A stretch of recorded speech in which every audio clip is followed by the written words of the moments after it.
14th, 2025, regular micro meeting of the Waukegan Board of Education. Can we have a roll call, please? Yes. Ms. Lensing. Mr. McBride. Yes. Ms. Ramirez. Mr. Riddle. Present. President Rodriguez. Here. Okay. Next item is the Pledge of Allegiance. I'd like to ask Miss Hannah if you would lead us to the Pledge of Allegiance. Sure. I pledge allegiance to the flag of the United States of America and to the republic for which it stands, one nation, under God, indivisible, with liberty and justice for all. And justice for all. Thank you very much. Justice for all. Yes, sir. We need that. We need justice for all. Okay. All right, next item on the agenda is opportunity for public comment. Do we have a sign-up sheet?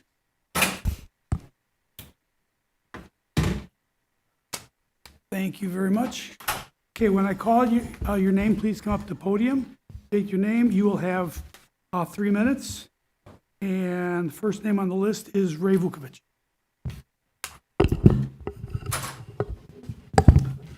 Hi, good evening. I'd like to just talk about this meeting, the micro meeting. It was changed, I believe it was one of the last actions of the previous school board to kind of streamline things and move things along.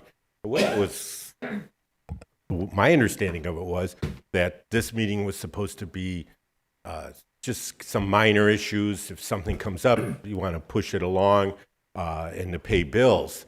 But looking at this agenda tonight, my goodness, you've got 2 employee, looks like terminations. You've given 1 hour for this meeting, and you're going to determine employees' livelihoods, their careers with this district, in less than an hour. Now, you've got also on this agenda 5 expulsions, 5 students. Their time with Waukegan schools, in just a few minutes, you're going to push them out. Now, there may be a reason for it. I understand that. But how are you really going to give this any attention in 1 hour? 2 employees, 5 students. And most of this you're going to do based on the recommendation of your 2 employees who, as I've talked about as recently as the last meeting, have not been able to do something as simple as get minutes done on time for this district. And you are going to take their recommendation that 2 employees should be let go and 5 students should be removed from the roles.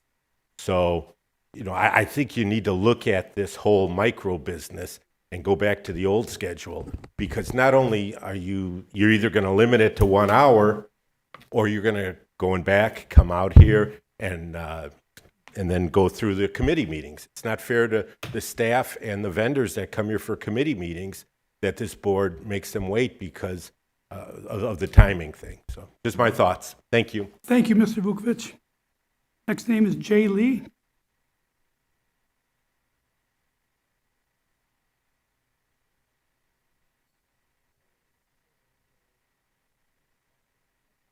Yes, thank you. Myra Lopez?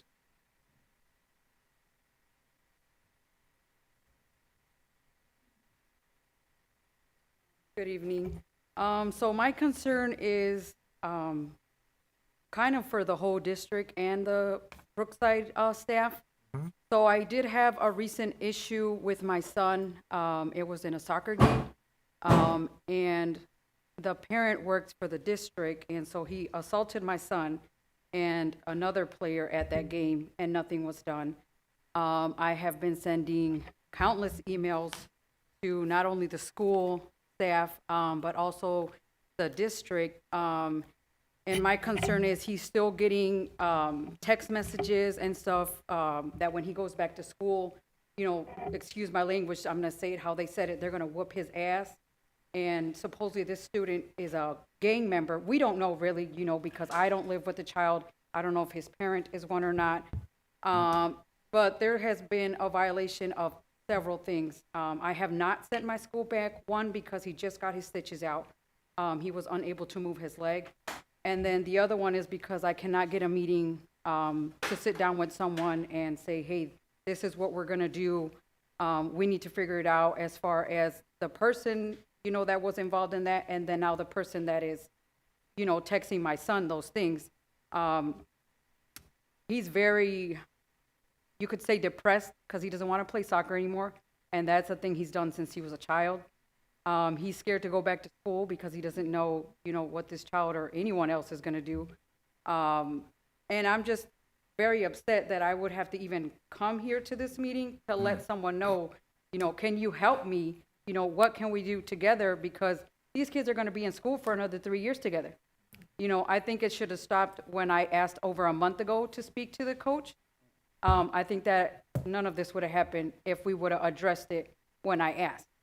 So I just ask that maybe I can get like some kind of support and have an actual sit down with someone and, just show everything that's going on. His cut was pretty deep. His knee went into the bleachers that we have. And that's cause of a parent that actually works for the district.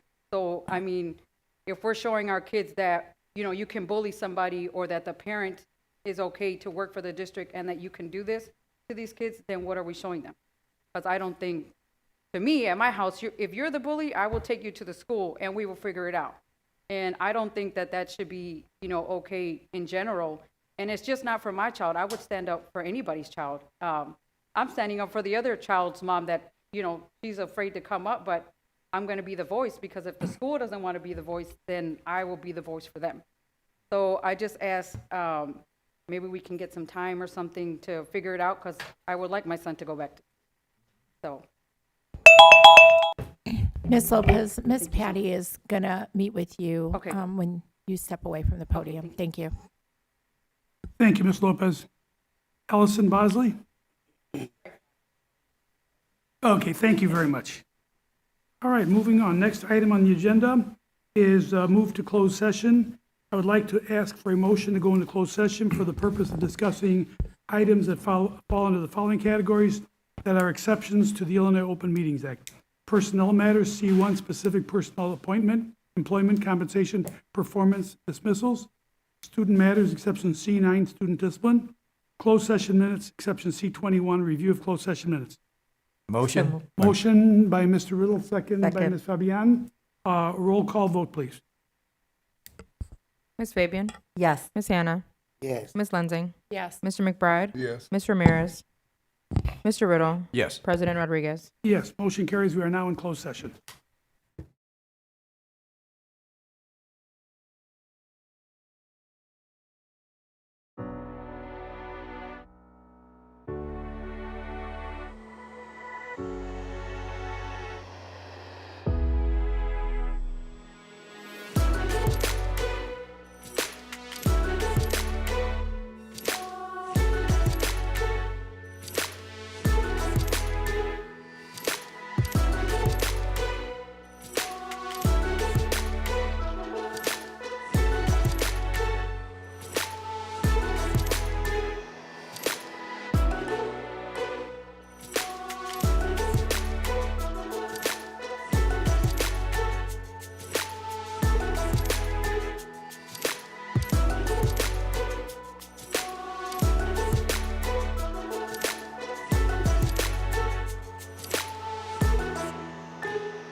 Of course.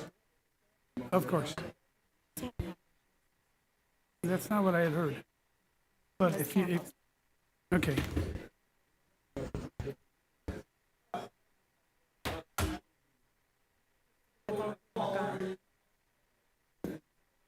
Are you going to go back and? No, we're not going to go back into closed session today. Well, we're just, We'll figure it out. we'll just wait, just wait.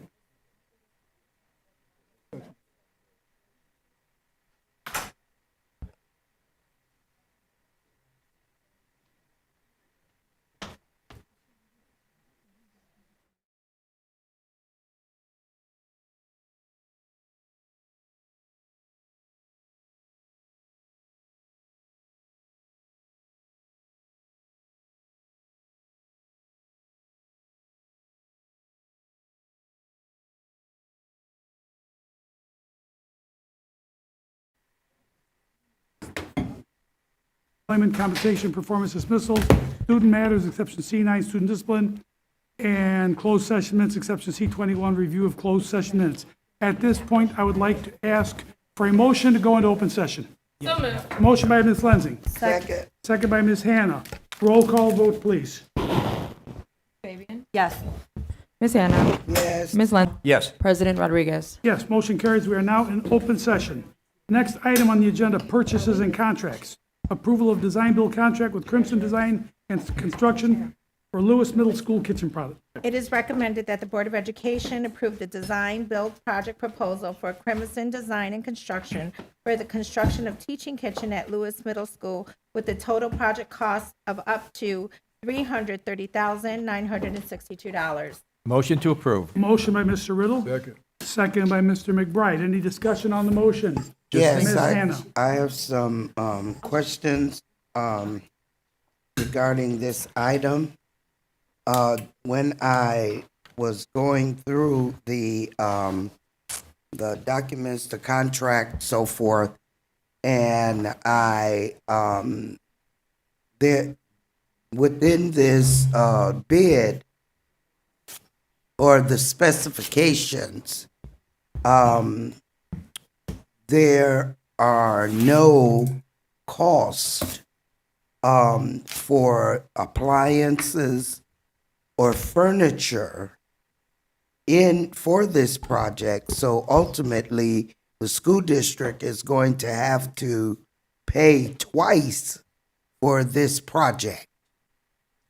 And why wasn't all of that included in the entire project instead of this just being a design and construction, so that we could have the entire cost of the program that we are going to we're going to be voting for. I'm not saying that the project should not go through. It's a wonderful project. I'm glad that it's happening. However, there's no sense in paying twice for one project.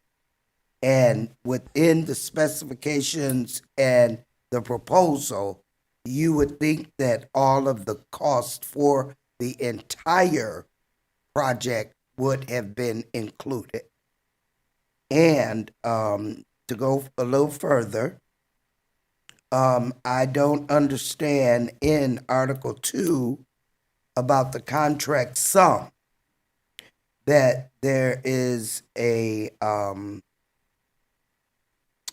a sentence in there that includes subjects that the cost is subject to additions.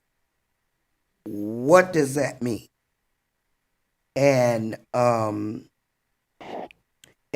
we also have, there's another questionable phrase about the start of the program. Let me finish, might as well, so you can answer all of them. And did this go out to bid? because of the cost of this project was over $300,000. Did this go out to bid? And if not, why not? And also, there was a technicality when I first read the contract. It said the agreement was between Mr. Moulton slash Waukegan Public Schools 60 and and Crimson Design and Construction, when in fact it should read the Board of Education. And that needs to be corrected on the documents before all of this is done. So anyway, I need answers to the two costs that this project is going to cost us. Did we go out for bid, and what does it mean subject to additions? Mr. Moulton?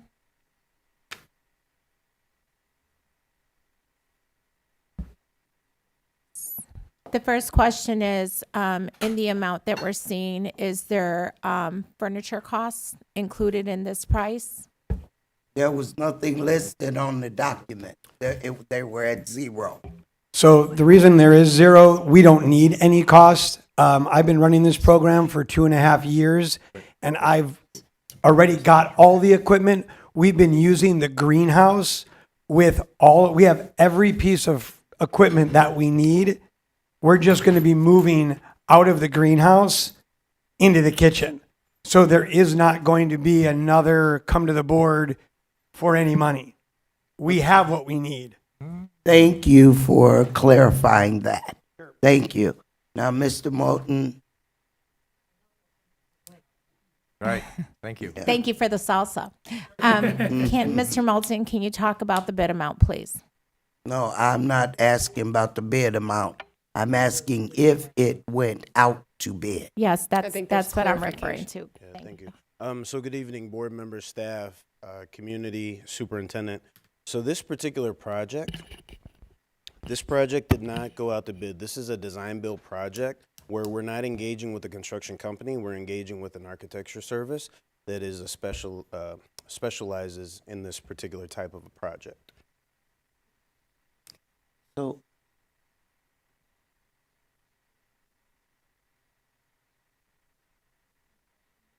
yeah, I do, for legal. So, with this project being over $300,000, it doesn't have to go through a bid process? So this is being done under design build, correct? Yeah, that's correct. I don't believe so. I will double check that. Okay, what's the significance? I'm asking, sir, no disrespect. I'm asking because I don't know. Sure, no, absolutely. So Design, Crimson Design and Construction. What's the difference than any other construction, architectural or construction company? no, that's a good question. So my name is Glenn Zagon, by the way. I'm the owner of Crimson Design and Construction. So I'm an architect, and my company is also a contractor. So we're really a turnkey approach to all of our projects, where we don't, basically what we design is what we build. When we have a project like this, and we've done other projects similar to this, where we have, a tight budget, a short time frame, we often come in and basically, do the design and the budgeting at one time. We still bid, some of the subcontractors. A project like this, we self-perform, 90% of it ourselves. It really helps the bottom line budget and the schedule as well. I've been doing this way for over 20 years, and it's been very successful. And we appreciate all your help, but there are process and procedures that I'm concerned about, and making sure that we are following them. Absolutely, I understand that. And I will wait to hear from what legal says about it having to go out to bid. So this is modeled off of the design build approach that was taken with the Johnson's control work, which I don't recall having gone out to bid, correct? Yeah, that is correct, and thank you, Ms. Vanderbroek. The Johnson control work we did was approximately $13 million. We managed that sole source through Johnson Controls, and they managed the subcontracts that did the physical work. We did not go out to bid on that particular project, so this would be a similar provision allowing us to do this.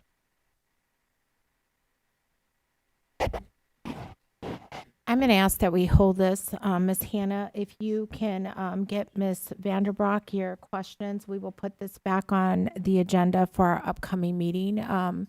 That way, Ms. Vanderbroek can ask the legal questions that are being asked here, and the board can have the full picture before taking the vote. So we're just going to hold this over till next meeting, if that's okay with the board. Will that,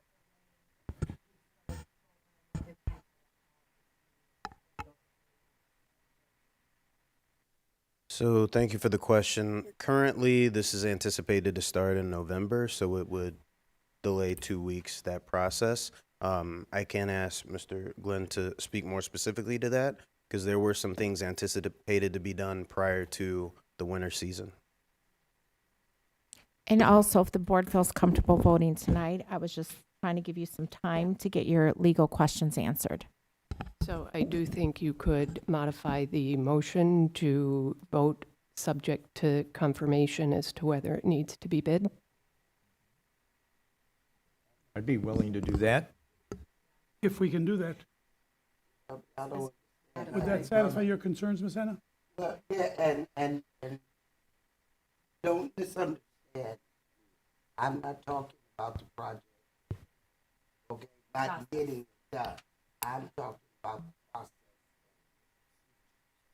Yeah, that's my job. And It's important to make sure that we are doing And I think we all share that concern, Ms. Hannah. I have a clarifying question. So if we are voting on the modified recommendation after clarifying if it's okay to bid, or if it needed to go out for bid, my apologies. I'm assuming we're getting that answer pretty quickly because we don't want them to do any work before we confirm that. Correct. I can confirm that tomorrow. It's, had I had the question in advance, I could have had it ready. Understood. I mean, if I just may, just talk about schedule a little bit. You know, we're into, our original plan was to start a month ago. If the, you know, obviously winter is upon us, even though it doesn't seem that way. But getting foundations and things like that in is we're starting to get in a tight situation. With the weather. With the weather. And with our subcontractors, and just, you know, we want to turn this over so, you know, this could be used in the spring, you know, before school lets out. But there's a lot of work to be done prior to that. We have to bring in plumbing, electrical. You know, we're building it's a small building, but, you know, it's got all the pieces of a large building. We've done our due diligence. We've toured the school several times. We've brought in subcontractors. I understand your concern, but it's to get the project moving, and this is not just because this is what I do for a living, but we really do need to get going to get this thing built within a reasonable amount of time. When I priced it out and bid it, I bid it very tight because I'm a personal friend of the Schomburgers. My daughter was best friends with Caitlin. So I'm really kind of doing this, quite honestly, at cost, because I want to get this built for Michael and Tarly in Caitlin's honor. And we want this done. We really want this done. And unfortunately, apparently there was some omitted information that was needed. And that's all trying to, and hopefully we can get this resolved so that we can move forward. Would the board be comfortable voting on this, subject to the, confirming the information? Well, but what happens though, Mr. President, if it comes back where it should have been bid? Then we've put ourselves in a bigger situation. Well, Huh? If it goes back.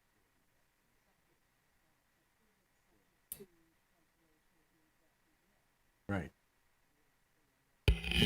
I'm proposing you approve it, so you would have the recommended action that the board approve the design build project proposal, blah, blah, blah, at a total project cost of, subject to confirmation, it need not be bid. And then if the confirmation is it needs to be bid, it would not go forward. Right. So you'd just add the clause, subject to confirmation, it need not be bid. And I do that on my motion, modify my motion to what you just said. okay, so we have a motion. Do we have a second on the motion? Yeah, What? 2 seconds. Second, was Ms. Fabian? Okay, with the amendment. Okay, Okay. and, Ms. Lindsay, you had something. So when we're looking at this, are we just looking at what comes out of district funds in terms of looking at that threshold? Because that's the 161,000, or do we have to look at the total cost? Because that puts it over the 300,000. I think I just want to make sure we're looking at the right numbers and comparing it to the correct threshold and process. There was a previous meeting, at a previous meeting, we had, the board had voted for the Schaumburger donations of 103 to Right. transfer to this kitchen.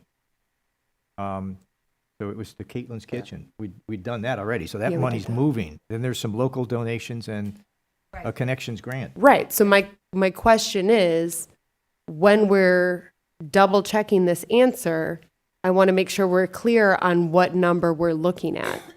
What number we're required to look at? Exactly. right, Because right. in my mind, if it's not coming out of district funds, and this may be my ignorance, if it's not district funds, then it would not be part of the total that we're assessing. But it may be the full project value, so I want to make sure we're clear and careful with how we proceed. But I anticipate that will be with the information we get tomorrow. So we just need to ask our legal counsel to take all that into consideration and get us a correct answer so that we can either move forward with this or abort the. Got it. Yeah. Okay. Okay, so we have a motion and a second. Any further discussion on the motion? Can we have a roll call vote, please? Ms. Fabian? Could you state the motion again, Mr. Yeah. President? Okay, that the Board of Education approve the design-build project proposal from Crimson Design and Construction for the construction of a teaching kitchen at Lewis Middle School with a total project cost of $330,962, subject to confirmation from legal counsel that the project need not be bid, does not legally have to be bid. Does that, That's fine. that states it? Okay, so you have a motion and a second. Any further discussion? Roll call vote, please. Ms. Fabian? Ms. Hannah? I'm gonna pass until I get the complete information. Ms. Lensing? Yes. Mr. McBride? Yes. Mr. Riddle? Yes, President Rodriguez? Yes, motion carries. Congratulations, thank you. thank you. Okay, Mr. McBride has a commitment and he's going to have to leave shortly. Okay, so when he walks out, it's for a good reason. He's got our blessing. Okay, next item, personnel items. School support personnel dismissal. Okay, and I make a motion here to allow the school support personnel, school nurse to resign in lieu of termination. Motion by Mr. Riddle. Second by Ms. Fabian. Any discussion on the motion? This is for A and B. Right. Is it a modification or do we need to vote? B will not move forward Okay. because of a clarification of the status. Perfect. So B this will is not just the move forward. modification of This A. is just for A. Perfect. Anna, you had something? Yeah, I would just like to say that,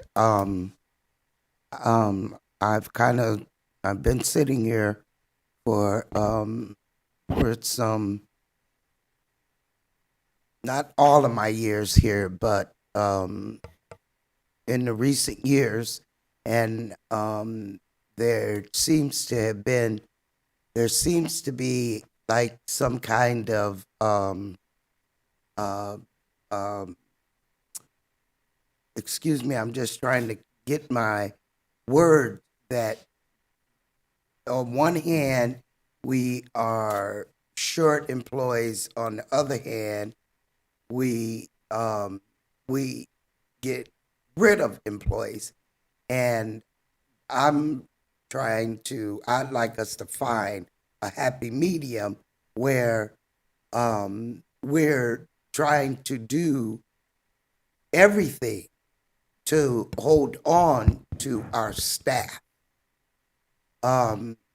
Because as it is commonly known that once our staff leaves our district, they go to other school districts and they flourish. And they don't have any problems. And so it's kind of like we're biting our nose off to spite our face because of the constant turnover of our staff. And at this point, say it how it is, I'm just kind of exhausted with us removing people and also giving the potential to harm individual professionals' careers. And I will not be supporting this. Because there's many of people here that should be that way, exit stage left. Ms. Lensing. I just want to say that the information for this very specific situation has been provided to the board from both sides. But I want to speak just in response because it was brought up generally. I am very firm in my belief that our kids deserve the best. They deserve the best teachers. They deserve the best principals, support staff. It takes a village, right? And if you're not here for our kids to get them to be their best, I personally don't think you're a fit for Waukegan. I've said that before, and I stand firm on it, right? So I understand that we are in a tricky situation with hiring in terms of not having every position filled. And we have some scenarios where some teachers are not a good fit for the district. I'm not speaking about this specific one when I make that comment. But I am saying that we are, as a board, charged with if you are not a good fit for Waukegan, if you are not here to support our kids, then we are more than happy for people to find other opportunities. So I just want my stance to be clear with that. And I'm not going to speak further on this situation. We reviewed it in closed session. Ms. Fabian. I just want to say I 100% agree with Ms. Lensing that we understand that we are in a shortage of staff. However, we also are charged with ensuring that our students are safe, that our staff is also collaborative and working together. So we want to make sure that there's a healthy and safe environment and climate in every building to the extent possible, right? So I agree. While we have to look at every case individually. But I also wanted to also make note to Mr. Vukovic's comments, because we do get this information prior to voting. So we get it in closed session, not just the day before, but in previous closed sessions. So I don't want anybody to think that we make these decisions lightly, that we just talk about it for the 5 minutes that we're up here and make that decision. We do get that information ahead of time so that we can come here and make an appropriate decision. And these decisions are difficult decisions to make, and we don't take that lightly. Anybody else? All right. Mr. Go ahead, Jeff. Okay, we have a motion on the floor, motion and a second. I think Mr. Riddles wanted to make some comments, and I don't want to delay the issue, but I do know that I want to say that we did sit down and have a lengthy discussion about this situation, and everybody's standards are different that's sitting here. Mine is different from Mr. Riddles, and Mr. Riddles may be different from Miss Hannah's. And then we are put here to make a decision on once we get done listening to all the information. And, you know, the bottom line to it, we're all human and we make mistakes, but we are liable to be accountable for our mistakes, whether they're small or big. So I made my decision on those pretenses that, you know, if someone did something that they shouldn't have done inappropriate, then I'll make my decision, whether it's staff, students, whoever it may be. I'm in charge to do that. And I made my decisions on those pretenses. And also, too, you know, when I make my decisions, I listen at the person. Sometimes if the person asks me what they want, I'm going to give it to them because they know better than I do. So with that, I'll pass it on to Mr. Riddles. Thank you, Mr. McBride. Mr. Riddle? You know, I'm just going to pass. I think the rest of the board has expressed the views. I think I'm happy that we have people on this board who are very thoughtful, who take every action that we have to take very seriously. And so that's all I want to say is basically that we've had plenty of time to think about this. We've reviewed it in past weeks, and we discussed it again tonight. So I'm ready and prepared to make it. Thank you, Mr. Riddle. Roll call vote, please. Ms. Fabian? Yes, as amended. Ms. Hannah? No. Ms. Lensing? Yes. Mr. McBride? Yes, as amended. Ms. Ramirez? Mr. Riddle? Yes, as amended. President Rodriguez? Yes, motion carries. Okay, so that means that we are skipping item B. Yes. Item C, personnel for 10-14-25.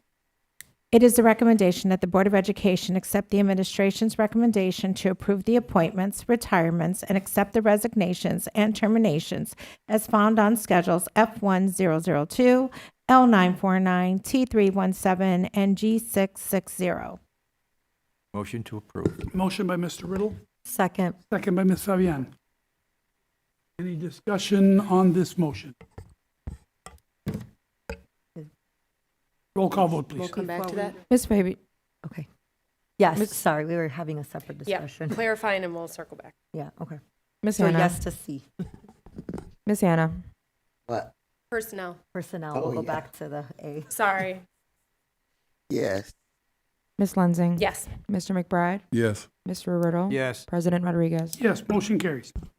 Item 8, If I We have may, to go back to A. for a moment, God. the school support matter involved Miss Jin Park.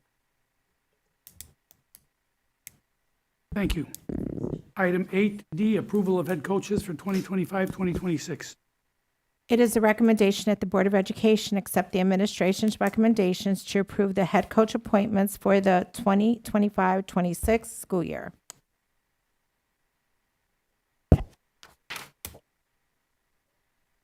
Motion to approve. Second. Motion by Mr. Riddle, second by Ms. Fabian. Any discussion on this motion? I just want to wish all of our teams luck this year, and I hope we get some trophies and some banners put up. That'd be great. Good luck, Bulldogs. And I hope we get family participation to come Oh, watch yeah. them. Yeah, And Especially more, our girls' teams. for sure. and also with the coaching, I certainly hope that we can get a lot of advertisement for the recruitment of the students for each of the sports teams. And let me do a little nostalgia. When we were in school, we knew when every sports tryouts were. It was plastered all over the walls, all throughout the schools, letting the students know that it's tryouts for whatever sport that was coming. There was a concerted effort to bring the kids out, to get them involved into the athletic program. And I was at the last two home football games, and I don't know what emotion I felt, but I looked over at the visiting team, and they had like maybe 50, 60 kids. And I think we may have had maybe 20 in our program. That we've got too many students that are interested in sports. Do they know it's tryouts? So my whole point is to make sure that when it's time for sports to start, that there's a big campaign to recruit the kids into sports. Thank you, Ms. Hannah. Any other- Yeah, I just Ms. have Lindsay? one more piece kind of tying into Ms. Fabian's point. So just as an example, so our homecoming game, I was walking from after the parade to the field, and there was a community member walking by, and he lives in the area, and it was like, what's going on? And I was in the very awkward position to explain, well, this is our homecoming game, and there's a big football, and we do it right. It's every year, and that sort of thing. And we're wanting our community to come and support our kids, right? Like I would love for Waukegan to be a bulldog town, right? You go to other areas and they're very, very supportive of the athletics that the kids are doing across all areas. So I think that's just a high hope of mine, is that we can not only reach out to Ms. Fabian's point of like making sure families are coming out and supporting their kids, but making sure our local community is too. We have lots of business owners that live in the area. They need our support as consumers. We would love their support as community members. I would just like to see a resurgence of that, not just around like Coach Ashlaw's getting our kids with basketball, right? Like I want it to extend to all of them, all the sports. Thank you. Any other discussion on this motion? Roll call vote, please. Ms. Fabian? Yes. Ms. Hannah? Yes. Ms. Lensing? Yes. Mr. McBride? Yes. Mr. Riddle? Yes. President Rodriguez? Yes, motion carries. Moving on to financial reports. 9A, resolution to abate tax year 2024 levy for principal and interest on the $7 million taxable general obligation bonds, alternative revenue source, series 2016. It is the recommendation of the administration that the Board of Education adopt the resolution to abate the levy for tax year 2024 for principal and interest on the $7 million taxable general obligation bonds, alternate revenue source, series 2016. Motion to approve. Second. Is that back, please? Yeah, I think this is out of order. No. Hearing Why- first? We have to do the We have hearing to before. open the hearing first. No, we're No? not doing. This is a separate? Yeah. Thank you. This is separate. Yeah. This is for the, Yeah, this is, For 2024. right, this is something we've done every year, Oh, just to 25. abate Right. this. Yes. right. Abate. Yeah, Yeah. that's, we're on 2024. We don't need a hearing. Just what I wanted to thought, make yeah. sure we didn't get a. Okay, so, did you finish reading the motion? You got, We have a motion Yes. got a second. And a Motion second. and a second. and a second. Okay. Any discussion, any other discussion on this motion? Only a clarification that we don't raise taxes for this money. This is something we agreed to do back in 2016 to get this very unique loan. And we Yes. pay it off with our general revenue. We do not tax and levy for this, which is unusual, but it's something we've done every year and definitely want to support this. There you go. Any other comments, discussions, questions? Okay, roll call vote, please. Ms. Fabian? Yes. Ms. Hannah? Yes. Ms. Lensing? Yes. Mr. McBride? Yes. Mr. Riddle? Yes. President Rodriguez? Yes, motion carries. Okay, moving on to the hearing. 9B, open the hearing on the adoption of the tax levy for tax year 2025. And we have a motion, or do you want to? Go ahead and read that. Read it first. It is a recommendation of the administration that the Board of Education formally open the required hearing on the adoption of the tax levy for tax year 2025. Motion to approve. Motion by Second. Mr. Riddle, second by Ms. Lenzi. Is that correct? Yep. Yes. Okay, any discussion on the motion? Roll call vote, please. Ms. Fabian? Yes. Ms. Hannah? It's just the open. Open the hearing, that's all it is. Yes. Ms. Lensing? Yes. Mr. McBride? Yes. Mr. Riddle? Yes. President Rodriguez? Yes, motion carries. The hearing is now open. Right. Oh, Board President, Superintendent, board members, community colleagues. We're presenting this year, as we have in the past, what we propose to extend for our levy. As you all are aware, the levy is not the final extension numbers, but as is customary, we go up to not to exceed 5%. We don't have to do the truth in taxation paperwork. We don't have to announce it in the newspaper, but for transparency's sake, and because we want the community to know what we intend to do, we follow the truth in taxation rules. And so what we're proposing tonight is that we levy an amount that is 4.9998% greater than what we extended last tax year. Are there any questions?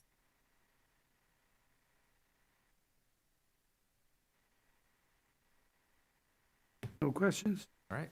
Well, I got a comment. I know we have a lot of renters in our community, right? And can you explain to those that are listening that may be renters how this tax increase will impact them? Well, it's very difficult for me to say how it's going to impact renters. It likely will when we extend, because this is different. This is the levy, right? And so we have to make the necessary adjustments based upon what comes back with the actual equalized assessed valuation and new development cost. And then, of course, what the board directs the superintendent and ultimately me to do with the actual extension. We presented at the financial update for the community the impact on a home. I believe that was $100,000, that it would be slightly over $100 for both a non-senior citizen resident and a senior citizen resident. But I want to recall to your attention that we also mentioned to the Board of Education and presented to the community that the district has forfeited about $35 million, of which we could never regain. And that number doesn't go away because we lost the base. And so even in future years, we're going to continue to lose because we lost that base. And so we're asking, in light of the fiscal concerns in the country, and also some of the fiscal concerns that we have even at the state level. Because when I came in here tonight, I was not aware that we had not received our evidence-based funding from the state as of yet. And that's very concerning to us. Because one thing that was sure, we always got our state aid.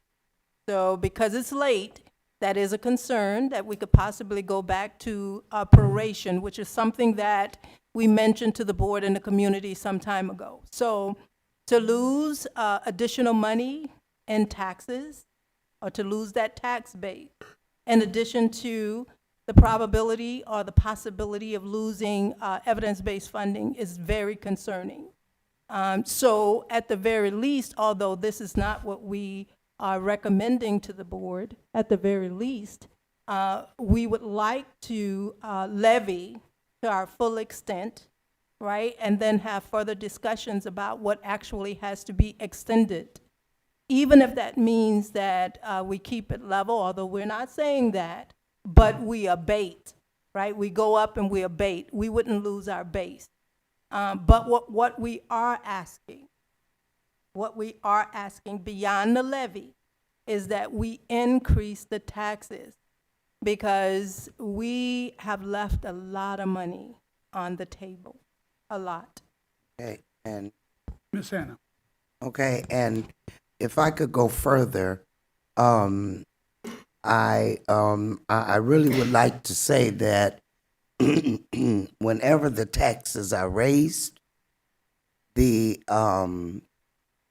people don't think that it impacts renters. I happen to be a renter, and every time the taxes go up, so does the rent, because that's just the way it works. And even though we have been gracious to the Waukegan taxpayers for the past, 4 years? Longer than that, 3. I think it's been about 6 years. Yeah. 6 years? Hasn't it, Brian? I think I it's been thought about. it was Yes. Yeah. 7 6 or years. 7 years, yes. Yeah, even through, that we've been gracious to the taxpayers here in Waukegan, and I Absolutely. understand everything what you said about the loss of the revenues for the district, okay? But I think that you're calculating on $100,000 home now. Well, lately, and I can't say specifically, but the housing has increased. Housing values have increased. Oh, and so that's going to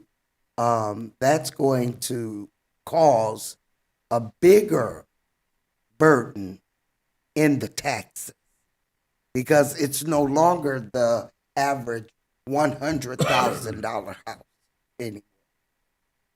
Not here in Waukegan. That value was used for computation and I analysis only, but one of the things that I do want to point out to the Board of Education as well as the community is, just as the equalized assessed valuations are going up and the possibility of paying more taxes is going up, the cost to educate our students are also going up. Absolutely. So we And our have to funding may be consider coming that down. as well. Ms. Lindsay. Ms. Polk, you just touched on what my comment essentially was going to be about. Listen, nobody wants to raise taxes. Right. This is not something we're excited to do. This is going to be hardship on a lot of our community members. But unfortunately, we need to understand that the biggest hardship is on our students. We are not fully funded. We're not fully funded. We have neighboring cities that are 125% funded for their students. Last figure you gave was 74% for Waukegan.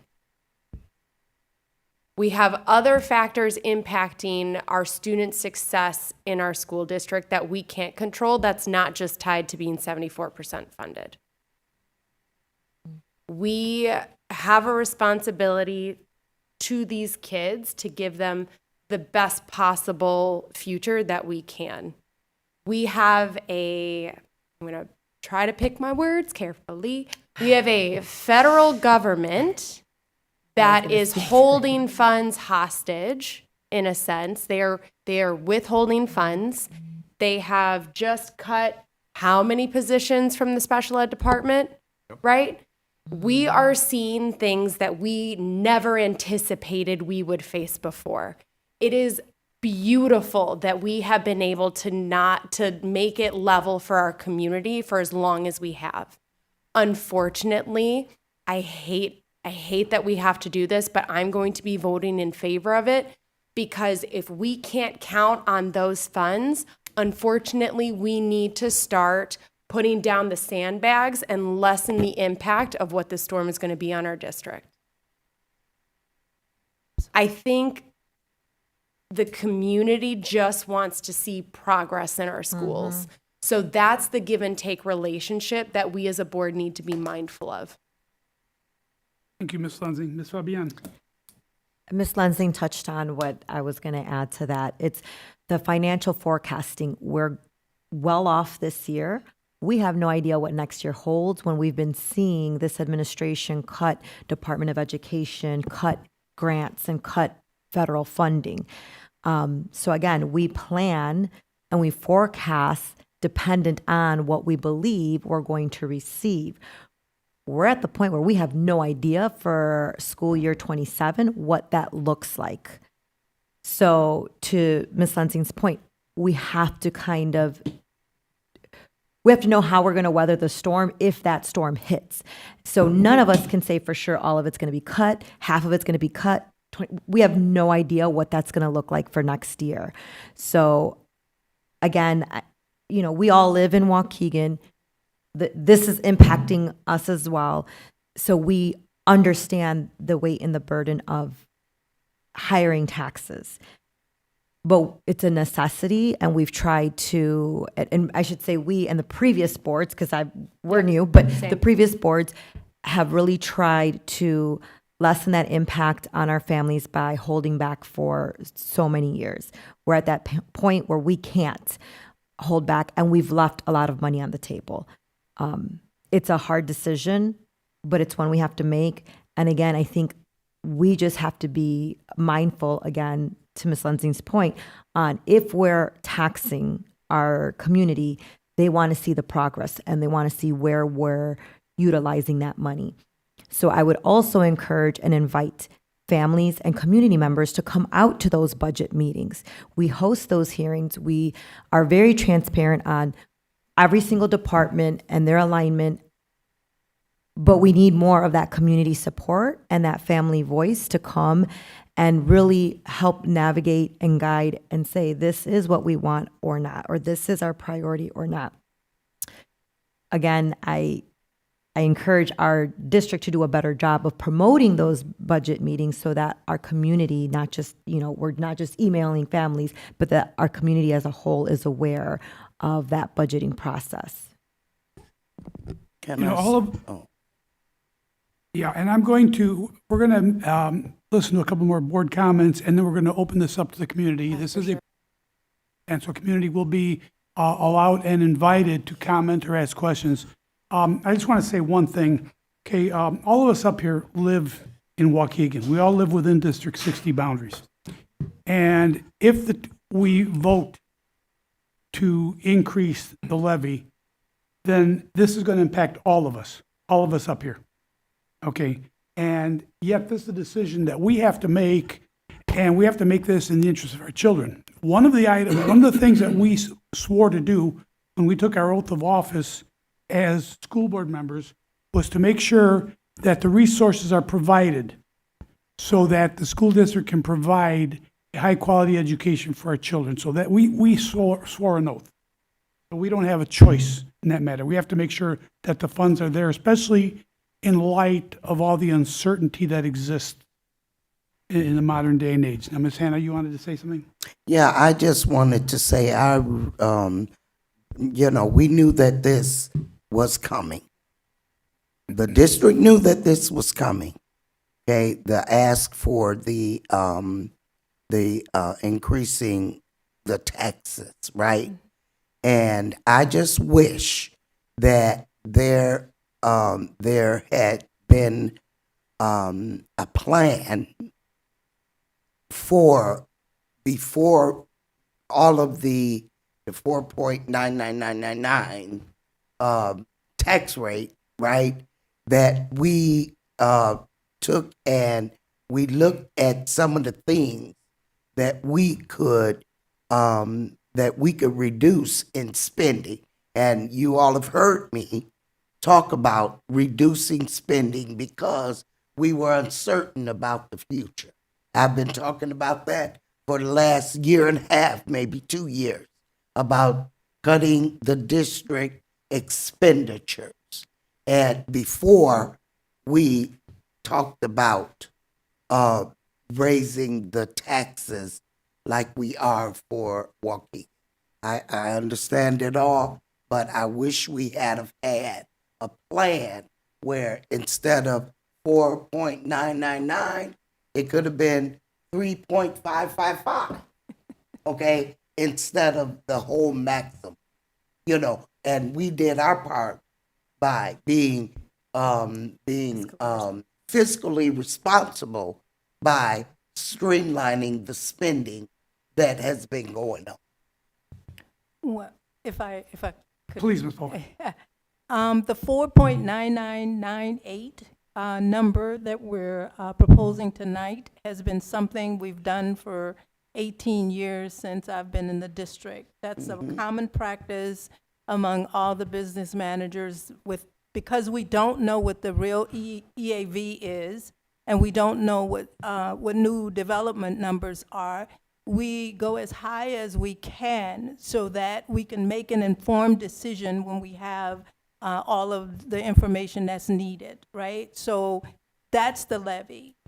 Now, the extension, which is going to come around the latter part of March or April, where we have to make a decision about how much we're actually going to extend, is where the decision has to be made by the Board of Education whether we're going to increase the taxes or not.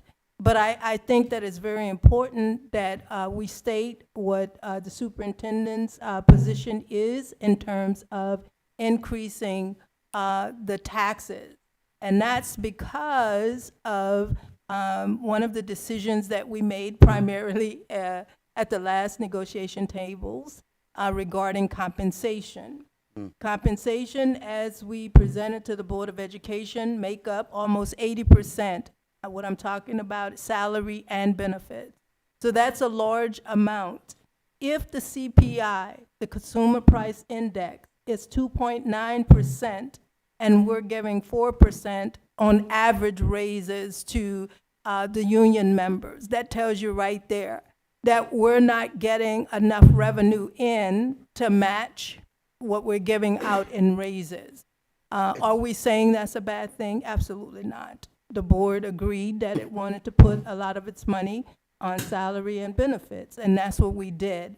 So one of the decisions that have to be made in order to keep up with that is to increase the taxes. And the superintendent followed the will of the board, and that is to keep the taxes level for those 6 or 7 years, which we presented to the Board of Education. It was a decision that had to be made, but keeping it level meant that we lost that base and we could never regain it. And so we're asking that we don't lose the base anymore because we can't afford to do that. We just simply can't. Too much money is left on the table. Ms. Lindsay. I have a follow-up. I just want to say I'm really proud that the board approved those pay increases for our teachers. That I think was a long time coming, so I do not regret that in any way. My clarification question is that it is with salary and benefits 80% of our school budget. Is that typical across other districts? So you're shaking your head, yes. Absolutely. So it is, but Yes. so I just don't want people to say, oh, 80%, that's a lot. Like that is standard. That's atypical. That's normal. It's expected to be that big of a chunk of our budget. That's So I right. just don't want anyone to be alarmist about, oh, 80%. It's normal. Yes, it is. That's all I had. Anything else from the board? Okay, I'd like to ask if there's anybody in the audience that would like to speak. Do we have a microphone back there, Steve? I think Mr. Vukovic had his hand up.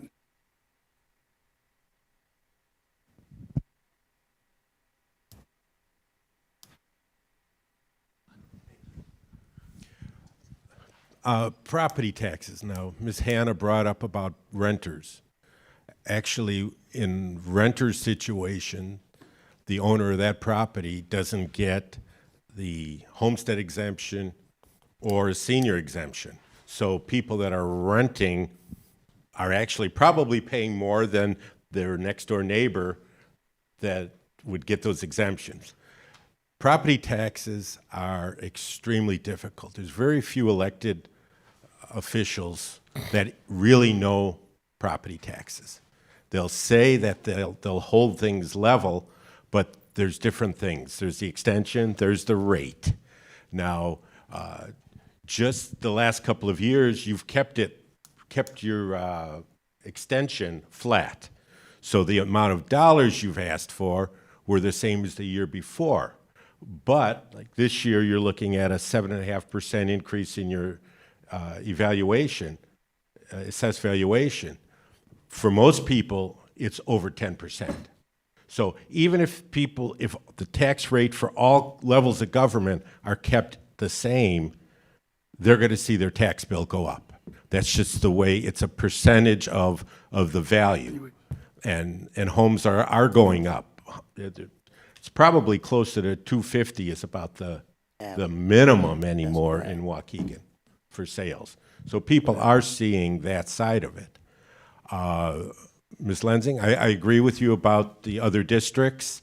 However, some of those other districts, they don't necessarily have some of the programs that Waukegan has. They don't necessarily have as many administrators as Waukegan has. So I think that you're going to need to make a decision here, and I know what you're going to do. You'll go with it, but you need to look at what you're spending. You know, you've got an in-house legal department that is it's a very expensive department. I mean, what an embarrassment tonight. You were passing that greenhouse, and she should have looked at the board and said, yes, I reviewed this and I agree. I mean, that's one of the things you have people in administration are right on top of things. You know, as far as money, yes, you've lost a lot of money. I'll agree with that. Waukegan is competitive on property taxes right now. But the other thing you've had over the last 9 years is multi-million dollar increases from the state of Illinois in evidence-based funding. So it's not as if you just sat there and said, we're not going to raise property taxes, and you kept spending. You had money coming from Springfield. Now that's getting shaky. So you really need to look at how you're spending your money, not just, you got contracts coming up here that you're renewing them because you had them last year or the year before. Do you need them? Can you do without them? Can they have a smaller contract and keep some services? But just because you had it last year doesn't mean you need it next year. Thank you, Mr. Vukovic. Mr. Sabecki. So I got a couple things. When this superintendent came in, if everyone remembers, she made it clear that this district was way too administrative top heavy. We have more administrators in this district than we did before. We keep creating new positions, reclassifying new positions at higher pays. So we're spending a lot more money. That needs to be looked at. Are all these positions really needed? When we're spending more money to educate adults that come in with the degrees that say they can do this, and we're sending them to all these conferences to get higher education. We're spending more for a lot of the adults than we're paying for the kids for the education. When we have a 16% reading level, the superintendent's been here 10 years. If we had held the taxes for 7 years, there's no change. That's where parents in this community come from. They're not seeing their kids' progress. You know, we've spent, and I hold the board accountable on this, how much millions of dollars have we spent on curriculum? And in 2 years, we threw it in the garbage and got more curriculum. And I brought it to this board, numbers, millions, tens of millions of dollars that we've thrown away. It takes, 2 to 5 years to get the results back, but we're changing curriculum every 2 years and throwing what we paid for just in the garbage and getting new. Hannah's been saying it for years. A lot of us is. We got to watch our spending. We all knew this was coming. We don't know what tomorrow is going to bring, what next year is going to bring, what the prior year is going to bring. You guys got to remember, even with the president, some like him, some don't. He's still in office for another 3 years. So we don't know. We got to watch our spending. When we're spending $40,000, every 2 weeks, every week on Giamano's Pizza for the district, that stuff, we have a multi-million-dollar budget for food service. Technically, if you look at our wellness policy, we shouldn't even be buying that stuff for the students. We tell the parents it's not good for the students, but then we keep spending more and more for the students. We need to streamline our spending and be financially responsible, like we've been saying for years. We need to hold off on conferences and all this stuff. We go to the same conferences every single year, and the biggest thing in the board docs is to network. And well, if you go on it every single year, how much more networking do you need? You should have everybody's information that went there when it's a lot of the same people going to the same conferences every single year. Why do we need to go to it every single year? And most of that money is spent on travel and lodging. And we have Zoom options for some of the conferences, but we choose and the board votes to go in person instead. That's more money that we could be saving. So that's what we need to look at. A lot of people in this community ain't gonna go for it. There's families struggling, whether we're renters or not. 80% of Waukegan is renters. There's a lot of struggle. There's a lot of single parents in this, and I'm one of them. We got to remember, just because if the school district taxes go up, everybody else's taxes are going to go up too. I guarantee you the city of Waukegan's taxes go up. That's all stuff we have to look at. And people's pay is not going up. Groceries are going up. ComEd's going up. I don't know if y'all have seen those lately, but those bills are going up. And I know it's a little bit off topic, but that's the same thing with this field that we just put up over here, the solar field. When they came in, I was upset as a parent because I applied for it, but then I was told I wasn't eligible. But when they gave us that speech, they said everyone in Waukegan was eligible. Then it was broken down. You have to live south of Gulf. And then, but you do qualify if you get, other benefits, food stamps, SNAP, any of that. Then you may qualify. But that's not what they told us when they put that up. So it's disheartening when we sit in these meetings and you tell you you're eligible, but then when you go apply, you're not eligible. That's not fair to the people that field's in their backyard, but they're not eligible because they live on that side of the street. When they have to look out their window every day and it's on this side of the street. But they got to look at it every day, but they're not eligible. We just need to be better responsible with our money. If we're going to buy curriculum, we need to look into it, and we need to give it the whole long haul or see if we could sell it to another district that might be using that or need it instead of just throwing it in the landfill. Thank you, Ms. Becky. Anybody else? Okay. Anything else from board members? Any other?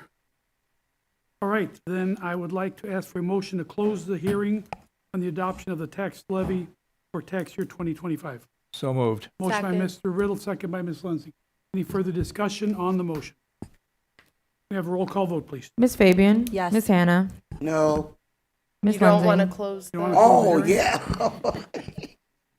yeah. Yes, I want to close the meeting, The hearing. hearing. the hearing. Ms. Lensing? Yes. Mr. McBride? Mr. Riddle. Yes. President Rodriguez. Yes, motion carries. The hearing is now closed. Item D, adoption of property tax levy, tax year 2025.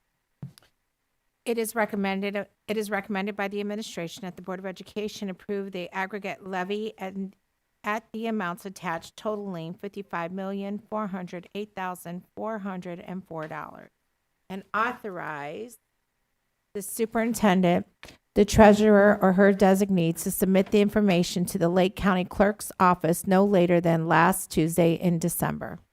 Motion to approve. Motion by Mr. Riddle, Second. second by Ms. Lenzing. Any discussion on the motion? Roll call vote, please. Ms. Fabian? Yes. Ms. Hannah? No. Ms. Lensing? Yes. Mr. McBride? Yes. Mr. Riddle? Yes. President Rodriguez. Yes, motion carries. Item 9E, ratification of the first processing of October 2025 board bills, manual check request payments, and Old National Bank insurance payments for the period September 17th, 2025 to October 7th, 2025. It is a recommendation of the administration that the Board of Education ratify the first October 2025 of board bills, manual check request payments, and no National Bank insurance payments for the period of September 17, 2025 through October 7, 2025. The accounts payable board payments for the period of September 17, 2025 through October 7, 2025 total $2,418,072.18. The manual check request payments for the period of September 17th, 2025 through October 7th, 2025 total $1,693,133.83. Though National Bank insurance payments for the period of September 17th, 2025 through October 7th, 2025 total $920,890.44. Motion to approve. Motion by Mr. Riddle, Second. second by Ms. Fabian. Any discussion on the motion? Roll call vote, please. Ms. Fabian? Yes. Ms. Hannah? No. Ms. Lensing? Pass. Mr. McBride? Excuse me. Yes. I'm pass. Mr. McBride? Yes. Ms. Ramirez? Mr. Riddle? Yes. President Rodriguez. Yes, motion carries. Okay, item 10, student discipline matters. These are going to be carried over to the next meeting. And just so that everybody understands, all these students are back in class, is that correct? Yes. At the moment, okay. Right. Board President, before we call for adjournment, I have a quick question. So since we transitioned to the micro meetings,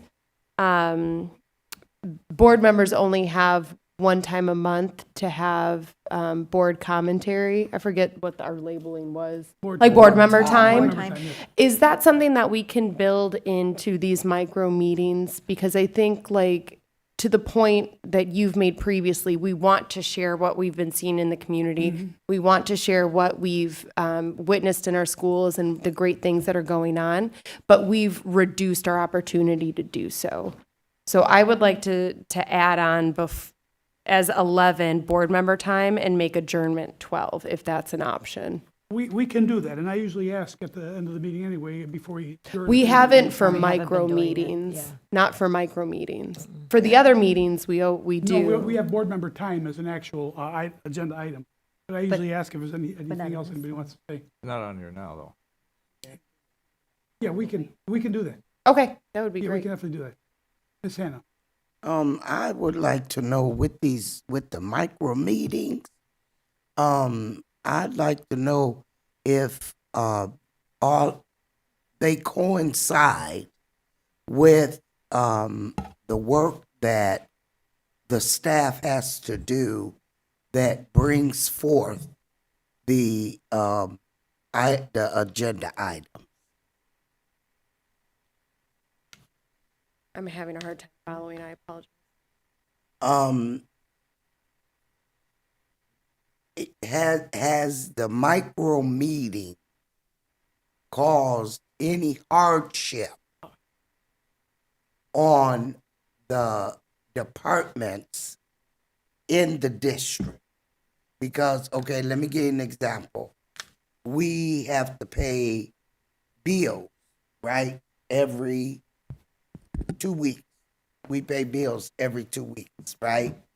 And so, are are the meetings lined up where all the work is done to be gathered with the bills and finance? And that's just an example, because I was going to ask about the personnel and all that stuff too. Has this impacted the way that we have the meeting? Is it impacting the departments in the district? And if you don't know, Superintendent, instead of answering, I'd like to really get a conscientious answer after you've talked with your department. And that's fair. I'll come back with that, Ms. Hannah. Thank you. Is there anybody else who would like to say anything before we adjourn? Oh, yes, if I'm going to get some board member time. Yeah. Yeah, so I just want to take a collective community breath. Things are both feeling and actually are escalating within our community.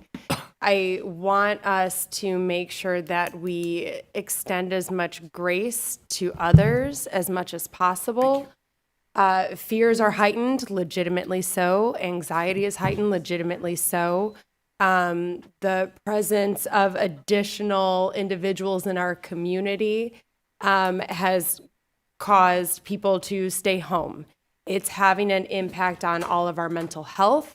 It's having an impact on our sense of safety. It's impacting our small business owners. And it's a very hard time. So I'm going and making sure that I'm using my money and resources to support our local small businesses as much as we can. I know we have local organizations that are bringing people together. I know Mano a Mano had a walk Monday night to show solidarity for our community. I know Abbott Middle School, the staff has been going out and making sure that their students are getting to their buses or getting to their parents safely. So I want to commend all of the efforts that Abbott specifically is doing. I know other communities in the area are also looking at ways on how do we protect our kids from getting them to school, home, and from home to school both safely. So just a big deep breath. If we pulled together and we're united as much as we can try to get through this horrible time that we're experiencing. And I just recommend you try to reach out and get mental health support as much as you can, because it's a very trying time. So extend grace, extend love, and hopefully we'll get through this. Thank you. Miss Fabian. Yeah, I'm feeling it, and I will tell you that myself, personally, I don't feel safe coming out. And that's that I'm a citizen, right? And that's that I'm a position where publicly I'm out, people know who I am. However, I think we've all seen things transpire in our community that it does not matter whether you're a citizen or resident, documented or not. The only thing that matters is racial profiling, and we're feeling it. So I'm going to call it what it is. It's racial profiling. So we need to understand that in a community, in our school district, when 80% of our students are Hispanic, our families are hurting. Our staff is hurting, because I don't want it lost upon anyone that our staff go in and day out and have to carry the burdens, and I shouldn't even say burdens, the worries, the concerns, the anxiety of our students. So as Ms. Lensing stated, please take care of your mental health, and that includes our staff. I hear it from our staff, right? Because they can't give any assurances or guarantees to our students. I appreciate all of those of you that are coming in every day to educate those students that are there. But I would also like to remind our teachers especially, to connect with those students that are not showing up, to extend some grace on supporting them with homework items that they can do at home. Families, remember that we do have applications that you can work on and continue learning at home if your student is not coming to school. Also be aware of our policies on reporting absences,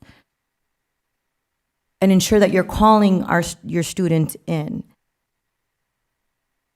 This is a very heavy time, and I think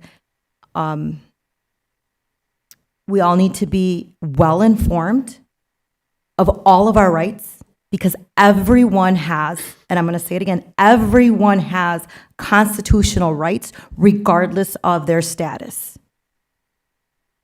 I want to make sure that we're following those.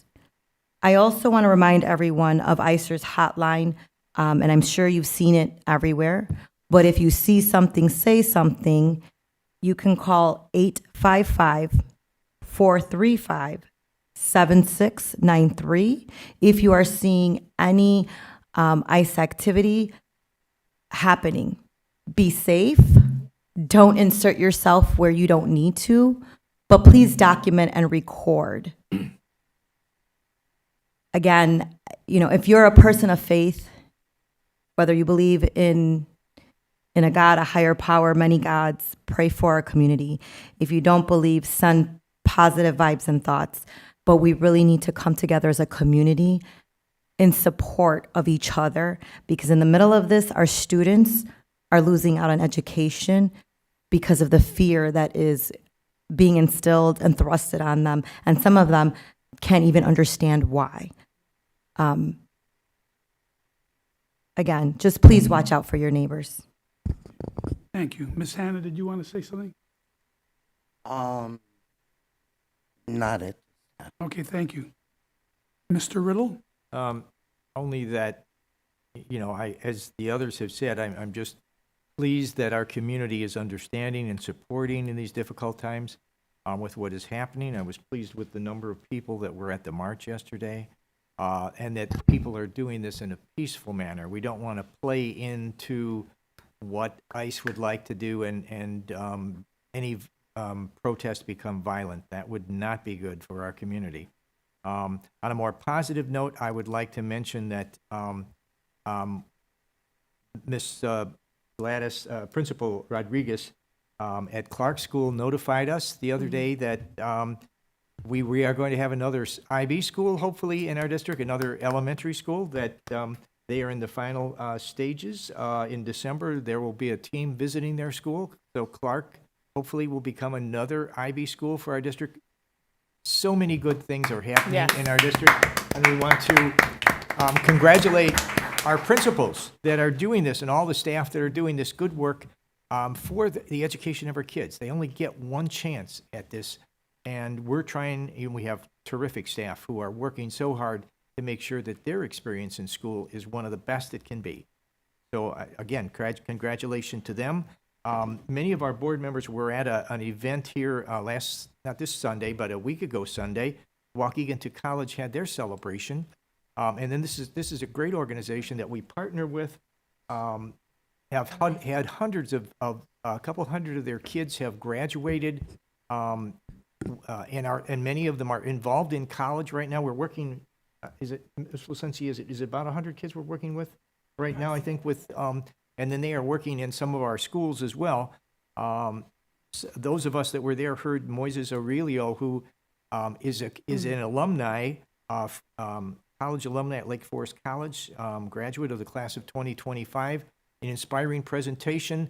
He was appreciative of all the good things that happened to him at Waukegan, and then his working with Waukegan to College. And so we've had so many great students who are in our system and are showing what can be done, what they can do. They have great futures. So I'm just really pleased, and as all our board members are, to be a part of this, and to be a part of changing kids' lives. So with all this stuff that's going on in our society, there's so much good stuff that's happening in Waukegan. So I just want to thank everybody that has a hand in doing that, and keep up the good work. Thank you, Mr. Riddle. Mr. Huckle.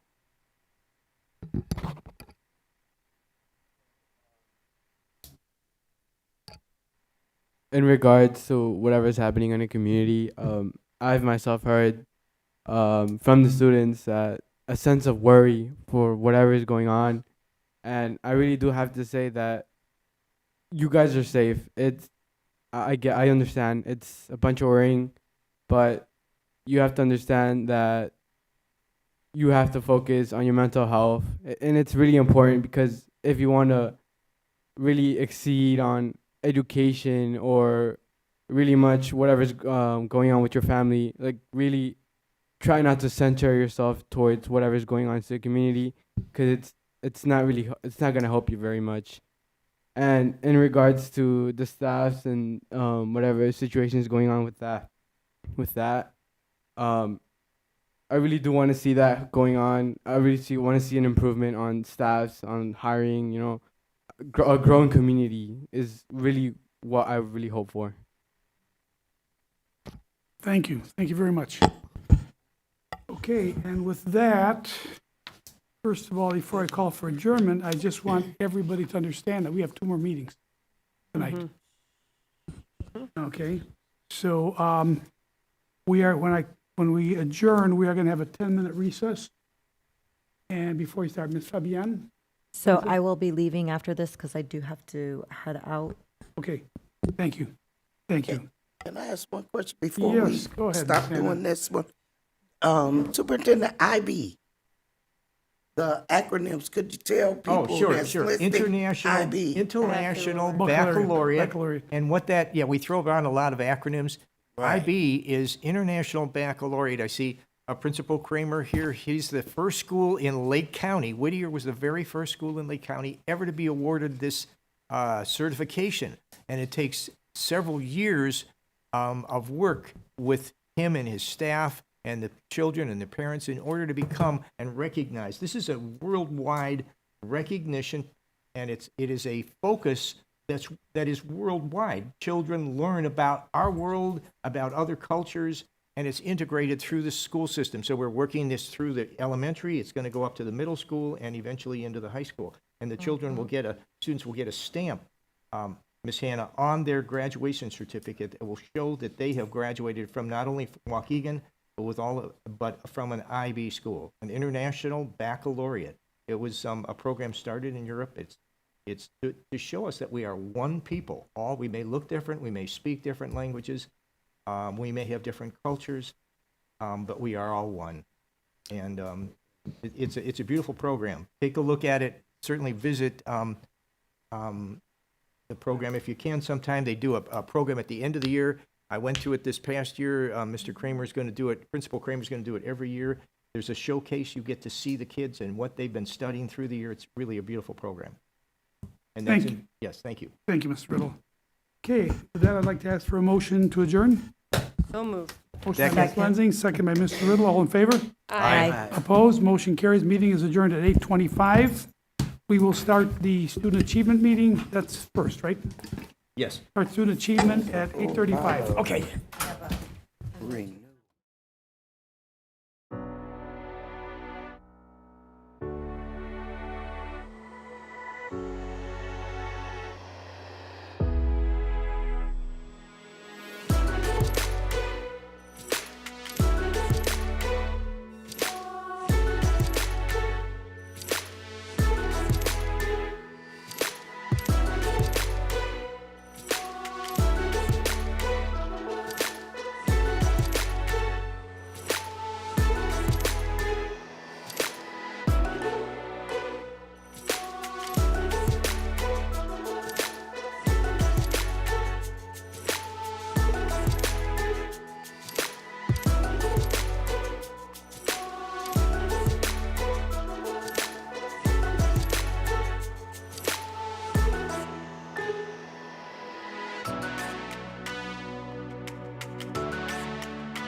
Hello, testing. Oh, now we're live. All right, good. It's 8:35. 8:35, right on time. We're starting. I would like to call to order the Tuesday, October 14th, 2025 Student Achievement Meeting. Can we have a roll call, please? Miss Fabian? Miss Hannah? Yes. Miss Lensing? Mr. Riddle? Present. Mr. McBride? Miss Ramirez? President Rodriguez? Yes, we do have a quorum here. This is not an official meeting of the board. We are not going to be conducting any business, but we do have a quorum of the board here. Next item is item 3, approval of the minutes of the September 9th, 2025 meeting. You should all have the minutes and have had a chance to review them. Okay. Do we have a motion to approve? Motion to approve. Motion by Mr. Riddle. Second. Second by Ms. Lensing. Are there any comments, corrections, changes to the minutes? If not, can we have a roll call vote, please? Miss Fabian? Miss Hannah? Yes. Miss Lensing? Yes. Mr. Riddle? Yes. Mr. McBride? Miss Ramirez? President Rodriguez? Yes. Minutes are approved. Motion carries. Minutes are approved. Okay, just so everybody understands, there are some events going on that some of our members, board members had to leave for, and superintendent. So, Ms.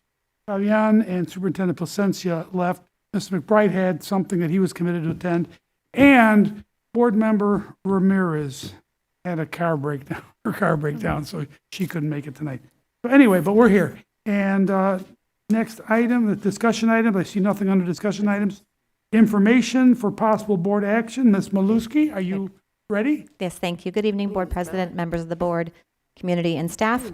We do have several items from our academic supports and programs team to bring forth this evening. First one, letter A, is the amendment for Arbiter Referee Services. We use Arbiter as our program to help issue payment to our referees, and with the additional expansion into our middle school programming, we are requesting an additional $48,000 be added to the already board-approved $72,000 for a total of $120,000 to ensure we have athletic referee coverage at our middle school sports programs. Good. Thank you. Item B is renewal of our STARS 21st Century External Evaluator. We do partner with Dr. Sharon Sanders Funye, who has been a longstanding partner with our school district, as well as the external consultant for our STARS program for the past several years. It is a requirement at ISB to have an external evaluator, and this is for her contract. So have we already slated someone for that position, or will that position be posted? Ms. Hannick, would you please clarify the position you're referring to? Is that for the person who's going to be overseeing the district level? This is the external evaluator who oversees it at the external evaluator level. Just clarifying your question. The external evaluator. For the external evaluator, we use the same external evaluator throughout the course of the program. So this is the third year of the 2022 cohort through ISB for the 21st Century Learning Partner Grant. And so we use the same external evaluator for the program throughout the course of the grant. Okay, and so we got to pay $60,000. That is the fee we have been paying for the past 3 years with Dr. Sharon Sanders Funye. Oh. It's consistent. That was written into the grant? Correct. At It's fully that covered. amount, correct? Yes, it's fully Okay. covered by Just the for grant. clarity's sake. Yep, thank you. All right, item C. Thank you. My page numbers, I have about them. We have the renewal of Tyler Technologies iVisions. This is for the iVisions ERP system that we use to ensure that we are tracking positions, pay, and certification. And we also use it for our budgeting and requisition software. It's the renewal for Tyler Technologies iVisions. Is it working for the district? Getting good reviews from the staff and everything? Dr. Cuevas, would you like to speak to that?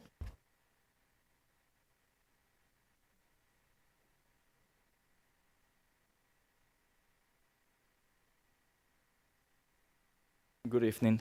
Yes, Ms. Hannah. So it's been working, and this system solution is being used by the business office, by human resources, by all employees in the district.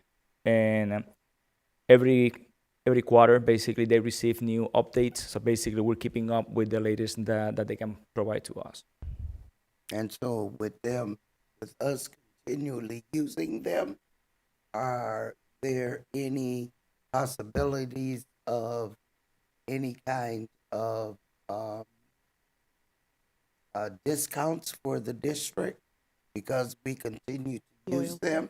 Or are they gonna, as we continue to use them, are they gonna continue to increase them? And so we can discuss that basically with our sales rep, what we have learned, not only with them, but with other vendors. If we enter into multi-year contracts, not going year by year, there's a big possibility that we can then get better discounts. I'd like to see, hopefully, well, there's only 4 of us here. Hope maybe we could see some, the differences, between, the two. Yeah, we can do an analysis. Yeah, Yes, Yes. we can have Nick share that with you as soon as we get it, so before the next meeting, so you can look at the difference. Yeah, before we vote, yeah, well, I mean, I'm not saying we're gonna not vote on it. I'm just saying, get us the information so that we can make informed. We can find it. Ms. Lindsay. 2 follow-ups to that. So is the request to potentially have this modified to a multi-year contract this year or future years?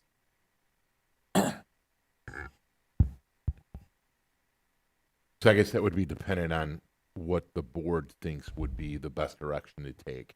So we can share that information with you all once we get it. Okay. And then if, I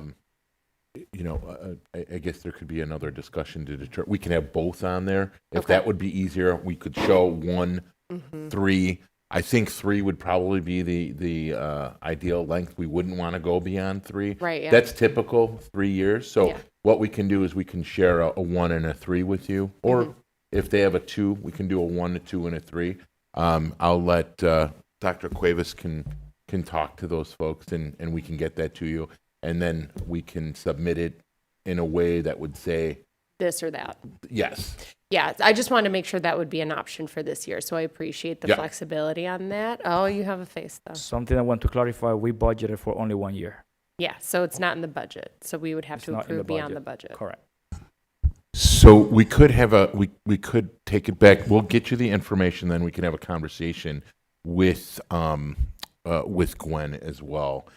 Just because if it is a significant savings, and part of the conversation earlier was about trying to save money. Discount, yeah. Most definitely. Save discount. So we will, and I appreciate your transparency in saying that it was not budgeted for this year, but we can always work with Gwen to make adjustments in areas where we're not currently spending. So we'll look at that. We'll provide that for you all, and then we'll make it flexible enough so that you all, the board, can vote as they see fit, whether it's 1, 2, or 3 year. And just to let you all know, the reason why we did not vote on any multi-year contracts, back last year was because we were getting a new board. And we thought that, instead of saddling, and I'm just using that for lack of a better term, the new board with multi-year contracts, that the new board coming in should have a say on whether they wanted to continue with the services and benefits. Thank you, Ms. Hannah. Second question, Dr. Cuevas. So from what you said, I'm just going to be more explicit about it. What you said is that they're coming up with updates and we're using that. So my understanding is we are using this platform in all its capacities, 90% of its capabilities. Like, are we using all of the things that it can do? So the answer is yes. For example, from the business office, this is where we have all the student and also all the teachers, staff information for payroll, all the hours that the employees has worked. benefits, all the benefits that basically that the district needs to pay is basically documented and is hosted in this system. For taxes purposes, W-2s for employees. Yeah. So we're using this basically from a financial perspective to provide a transparency when it comes to the district numbers and finance. Thank you. Thank you, Dr. Cuevas. Dr. Cuevas has several items in a row, so he's going to sit Right. near Gonna us for sit right additional here, right. questions. Sit tight. Yes. Item D, renewal of DocuSign. We have adopted the informed K-12 solution, but because of the transition, we want to be able to make a smooth transition between both systems. We are asking to renew DocuSign for an additional year so we can phase out certain documents that have already been developed, provide training to staff, and ensure that we have a smooth transition between both platforms. Yes. Thank you. Item E, renewal of Aruba ClearPass Wi-Fi license. What is that?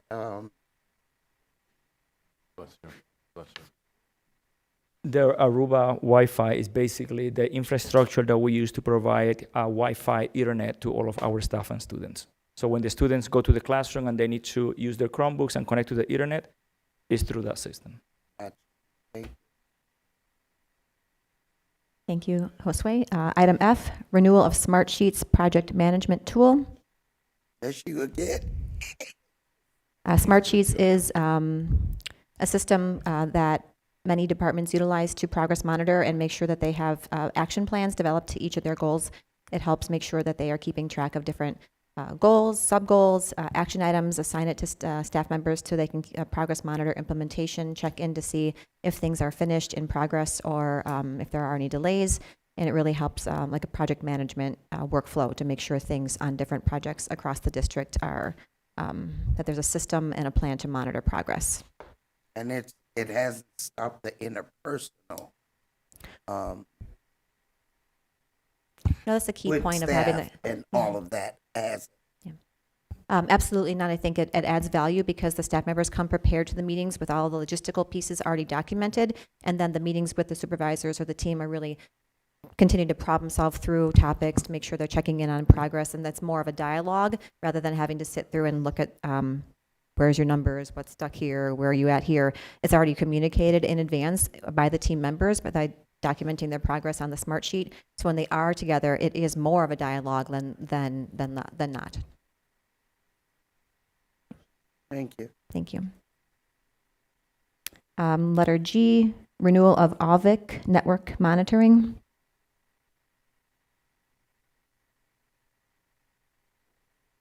Letter H, renewal of Palo Alto firewall maintenance. Letter I, renewal of Cisco SmartNet. Renewal J, renewal of Level Blue DDoS protection. All of these are technology. Okay, thank you. Letter K, purchase of security keys for the two-factor authentication cybersecurity project. Please. For this item, basically is to improve the cybersecurity for all staff. And what we're purchasing basically are these keys so that all the staff, now that we need to use to authenticate when they need to enter their username and password. So this is a best practice now in all industries.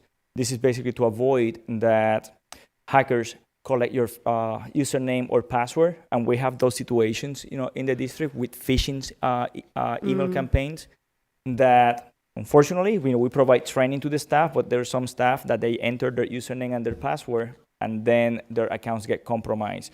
So this key basically is going to help the staff to re-authenticate who they are. If without this key, you cannot basically disclose your information. Oh, okay. I'll have to ask that. So I'm used to multi-factor authentication with systems like Oracle or Global Protect, where you put in the digits. So this is better than that, is what you are saying. For that, you will require to have a cell phone, Right. and not all the And- staff in the district have a cell phone. And we assigned. can't force them to use their personal. Correct, and that's basically is for that reason. Okay. that we're using it. Okay.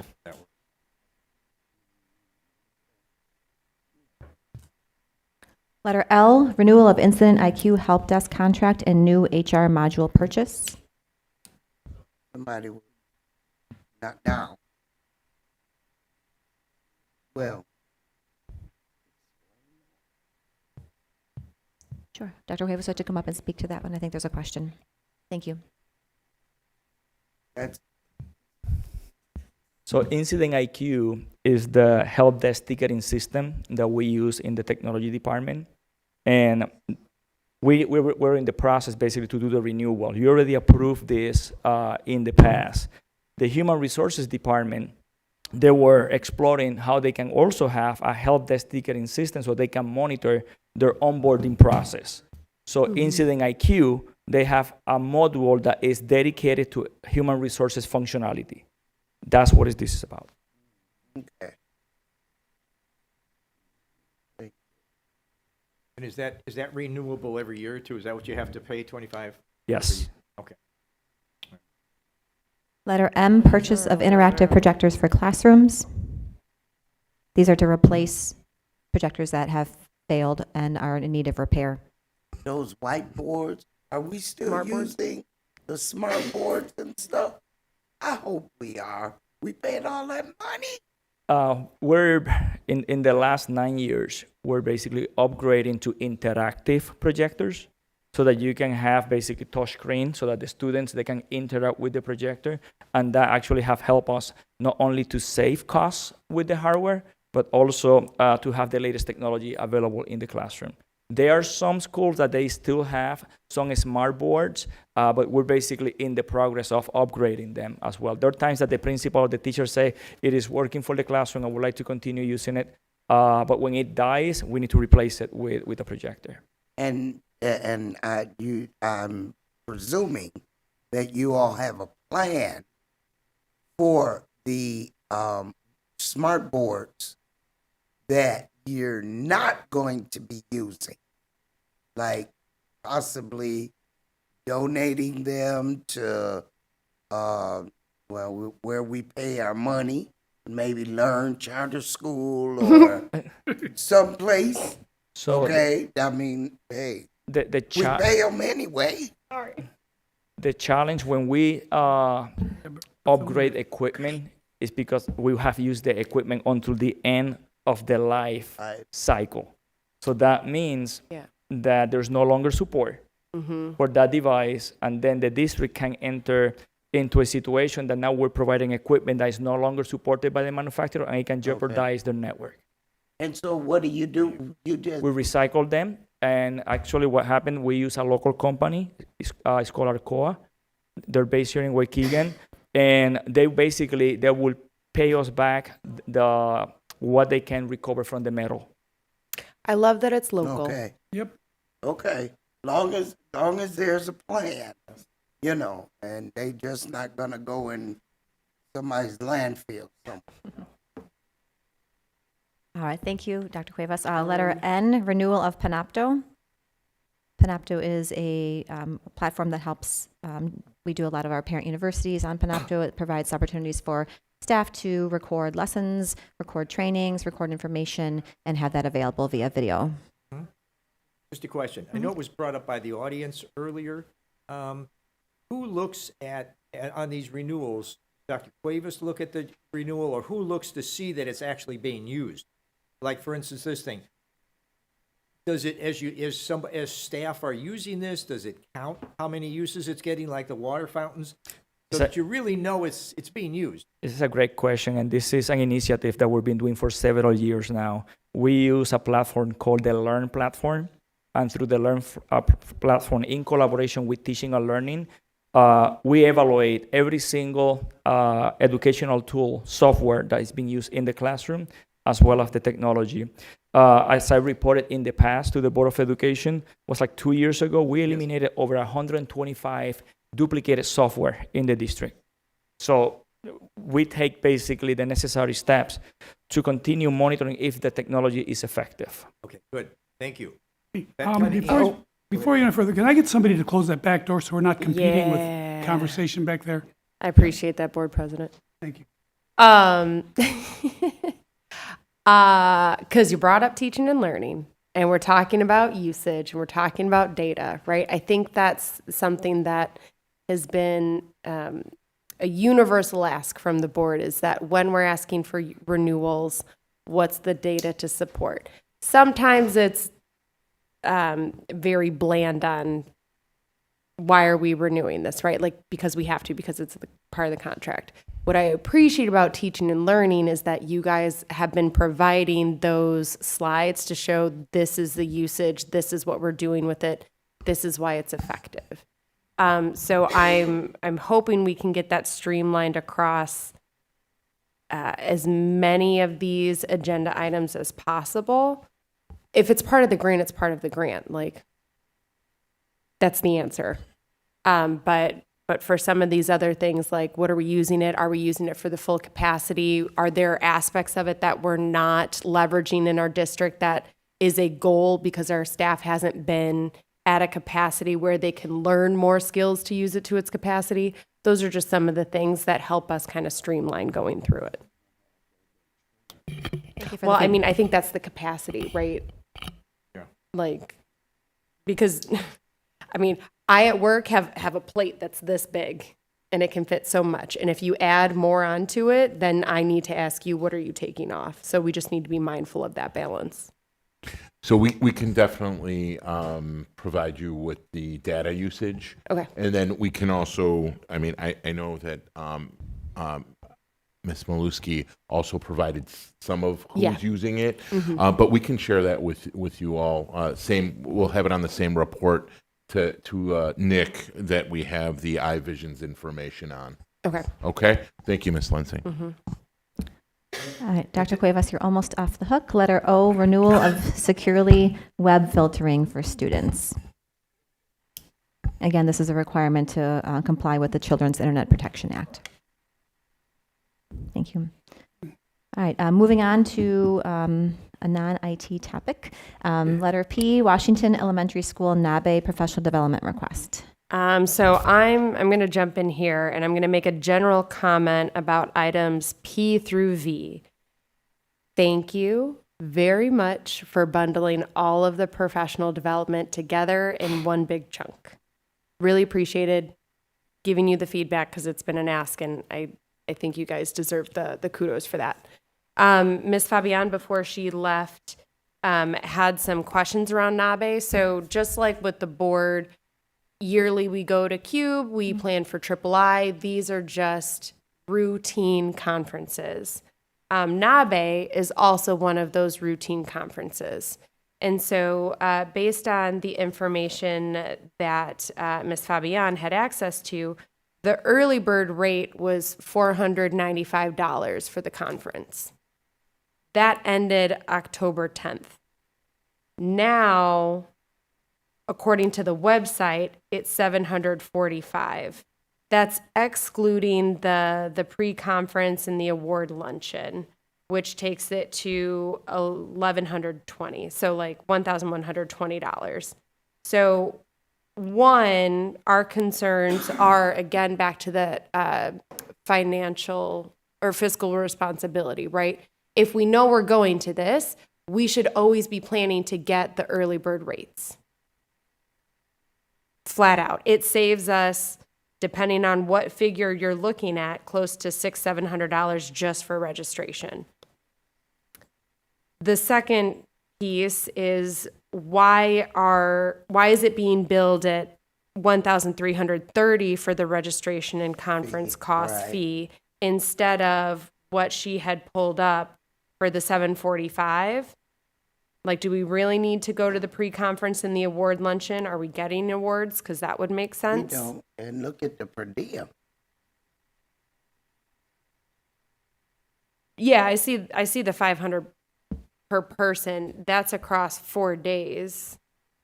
So, yeah, I understand that. But like, so if you can go over how the per diem was ascertained, but then also help us understand how it goes from at the maximum 1,120 to 1,330. Sure, I'll ask Dr. Zamy to come up for this particular item as it's one of her schools in her area. Thank Great, you. thank you. Good evening, board members. The cost for the conference is what was provided to me by Washington School, so I can double check where they came up with the cost for the conference and registration. But that was the number that they had identified when they submitted the request. And then I think you had a second question. What? The per diem. Per diem, I believe they were looking at $100 per day per staff member. 9, 10, 12, yes. Well, it's based on. Now, I know what it's Okay, based. I got you. Okay, and we were in California. Okay, and we only received $200 for a per diem, and a per diem going into Chicago, $5 per person. Something's wrong with that. I believe they were estimating on the high end of the $100 per day, but not expecting to utilize that entire amount. Then you guys shouldn't ask for all of it. I'll let administration respond. Because that, and it's shocking, okay? Because we were in the Board of Education was in LA, Los Angeles, California for 4 days, and we got $215 for a per diem. Total. So we can bring these questions back to the principal. I thank you both for the questions and for the feedback on the early registration. We'll look into that. I think one of the things that we've been trying to do is take your feedback. That's part of the reason why you're seeing so many items here earlier rather than later, is to make sure that we can pre-plan. We can make sure that we are getting the early bird. I don't know for sure if he did get the early bird or the school did get the early bird registration special, but the one point of emphasis here, not a justification nor an excuse, but just the estimation, we try to go over a little bit, and the estimation is a little bit more, just because we don't want to have to come back and make an adjustment. So some of these are not going to. Oftentimes it does come in far less. So we try to be as close as possible, but we do leave some room. However, I did not, just like Ms. Zamy did not create this one. We'll have to go back and ask the principal about that. I think what's helpful in this instance, because I understand not wanting to come back to the board and say, okay, we said this much, now can you do this? It creates, it can create frustration. What I think would be helpful is to help the board understand where we can see the actual cost of the conference after the fact. I think that's a good, fair request.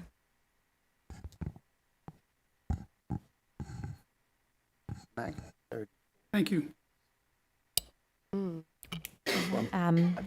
Letter Q, making sure I'm in the right letter now, apologize. Washington Elementary School Impulse Professional Development Request. This is for attendance at the Impulse Conference in Tokyo, Japan. Letter R, Whittier Elementary School December International Baccalaureate Professional Development Request. This is in alignment with their primary years program related to annual professional development that is part of the expectations of an IB school. Also, letter S, we have a follow-up to the initial request in December for Whittier Elementary School March International Baccalaureate Professional Development Request. Letter T, Greenwood School Blue Ribbon Professional Development Request. Blue Ribbon Professional Development Request.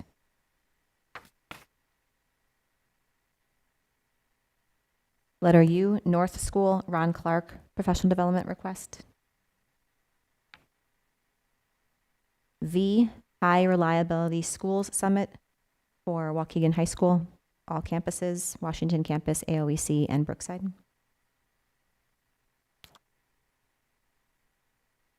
Letter W, renewal of Follett Destiny Library and Textbook Inventory System. Letter X, attendance at Association for Career and Technical Education Vision, ACTE, in December 2025. Letter Y, Amira Learning Extension for K through 5. I have a question. Okay. I think this is Ms. Jennifer is here tonight. Yep. thin Thank you. question. Now I see K5, and you know how I feel about Amira, okay? And I know we had our meeting last week, but are we doing any kind of Amira tools for the upper grade? Well, we're not doing it yet because it wasn't the initial part of our 18-month grant and with the schools that we've been working with. And for this specifically, it's an extension, so it will be a full 2 years. However, we're in budget season right now, and so we're looking at moving forward, you know, really looking at how well it worked, areas we want to improve on, and the schools, should we continue it and be board approved in our budget for SY27, that we would explore that. Okay. The expansion of it and or continuation of it and working with older students really to put our due diligence on and how well it's working and the needs of it. So Right, because what you all gave, talked about, what we talked about in the meeting, I am very pleased to know that Amira is helping our students. Yeah. And I just knew that. I knew that. But and more to come is we want to really finish out the year and tie up all those data points all the way through May. So we'll have more to come for it. Yeah. And just to let Mr. Rodriguez know, I don't know if you know about Amira. Amira is the AI avatar and reading tutor and everything. And they showed us numbers of the progress of the students, and I could have jumped in, did a cartwheel. You were thrilled. I was Not with that wrist. Not with that wrist, though. Don't do that. Right, not with my wrist. Maybe a one-arm cartwheel. That I got it. That I have to see. Right, me too. That concludes the items that we would like to review for student achievement this evening. right. Thank you, Board President. Thank you, Board. Thank you very much. Thank you. Okay, with that, I would like to ask for a motion to adjourn. So moved. Motion Second. by Mr. Riddle, second by Ms. Lenzing. All in favor? Aye. Opposed? Motion carries. Meeting is adjourned at 9:09. We're going to start the Operations Services Committee meeting momentarily. Mr. Christensen, how are you? No, I'm not. You know what that'll It's do to for you? the board members, yes. You know what I that'll- was looking at it though, and it was, Well, wait a I minute. took one red and one green. Oh, good. Because Miss, Dr. Cesario. I asked Dr. Do you? no, please, He it's says for the no. board members. No, I was looking at it, I was only looking Did at you it. get some? No. Rick? No. Thank you, though. Did you want? I got mine. Okay.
members. There's information included in the agenda item if you have any questions.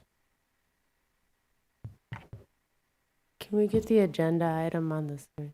Sorry. Appreciate it. Yes, thank you, Mr. White. No worries. Okay. Our next information item is the Crisis Prevention and Intervention CPI Instructor Certification and Renewal. Again, information is included for a total of 18 individuals for this certification. If there are any questions? Do you feel like 18 is enough for a district of our size? I'm going to ask Ms. London to step Thank up you, to Ms. address that London. question. Thank you. Good evening, Good Board evening. President and everyone. 18 is our renewal, so. Right. Sorry. So we have 8 that are new to the district, so we're training them. Most of those are APs, the new ones, and then the renewal, they're already trained, but they have to get retrained every 2 years. So a total, we have around 33, 34, Okay. but I can get that number, the exact number to you. But do you feel like we are in need of more staff going through this training? Because here's why I'm asking the question. Like, I understand the hesitancy for staff members to want to get this certification, right? Like, I understand that's an element for others. But from your position, do you feel like we need more staff than we currently have engaged in this certification? Or do you think the 33 that you quoted is So the sufficient? 33 that we quoted, they're trainers. So these are the ones that are actually training our staff. So this is the trainer of trainings certification. So our trainers, and then we can train whoever we need to in district. I'm asking my question wrong. Okay. Do you feel like we have enough staff CPI certified in our district? I would love everyone to be CPI certified. It's open to It's open. It's to our open staff. to everyone. Mhm. It is, but open to it our has staff. not been a concern of having a lack of individuals trained.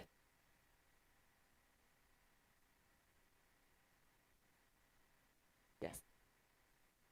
I feel like I'm just.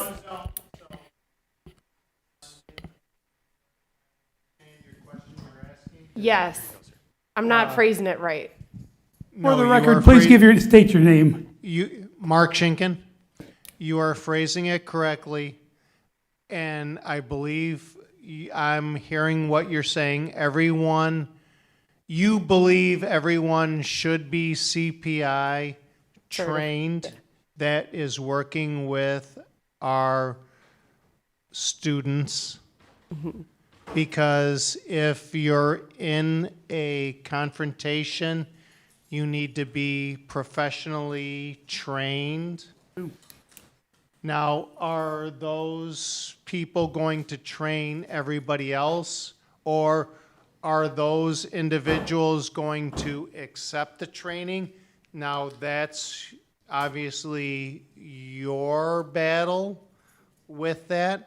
And I understand that because there are some people that will not want to accept that or maybe push back. I don't need to be CPI trained. I don't want to. But if any employee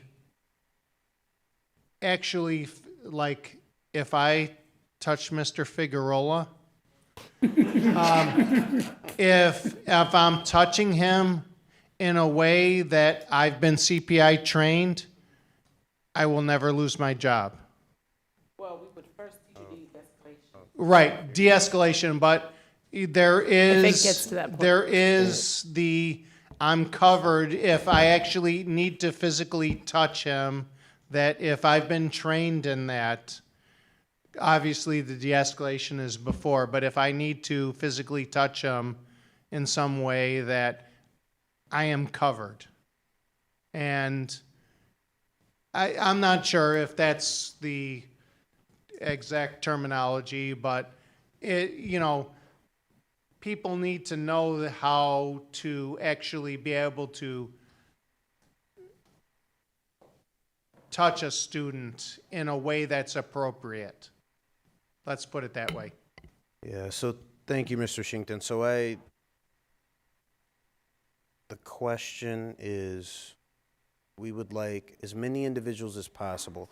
So there are certain individuals within the district that are required to have a certain level of CPI training, diverse learners, obviously our safety staff, and I think some other paraprofessional position. But we have offered on a voluntary basis, particularly with our teaching staff, de-escalation, which is the first part, and the physical restraint, which is the second part, so they feel empowered and have the knowledge base to react to certain situations.